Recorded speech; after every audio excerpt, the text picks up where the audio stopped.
এরকম একটা লেবাসদারি শয়তান, যার মুখে পাকা দাড়ি, যার চুল পাকা, সে এরকম একটা মিথ্যা কথা জাতির সামনে বলতে পারে?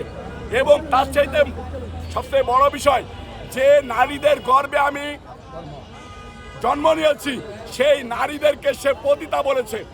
এই কুলাঙ্গারকে বাংলাদেশের মাটি থেকে অতি দ্রুত ঘাট ধরে বের করে দেওয়া হবে। যে নারী সমাজকে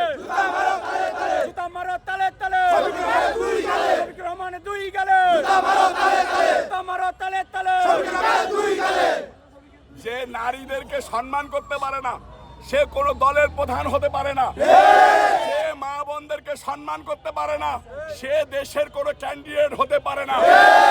আমি আমার মা বোনদের পক্ষ নিয়ে বলতেছি, এই শফিকুর রহমান ভণ্ড ইবলিসের প্রেতাত্মা, দাজ্জালের প্রেতাত্মা, তাকে অবিলম্বে বাংলাদেশের মাটি থেকে ঘাট ধরে বের করে দেওয়া হোক।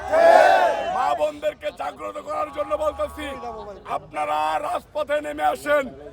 আপনারা 12 তারিখ ব্যালটের মধ্য দিয়ে এই ধর্ষকদেরকে না বলুন, এই রাজাকার আলবদর আল শামদেরকে না বলুন, এই যে ছাত্রলীগ যুবলীগের ভিতরে থেকে, যারা আওয়ামী লীগের ভিতরে থেকে বাংলাদেশকে বাংলাদেশকে নিয়ে ষড়যন্ত্র লিপ্ত থেকে দুর্নীতিগ্রস্ত হয়েছে, তাদেরকে 12 তারিখ না বলুন, ধানের শীষে ভোট দিন। এই রাজাকার আলবদর আল শামদেরকে ইনশাল্লাহ পাকিস্তানে পাঠিয়ে দেব।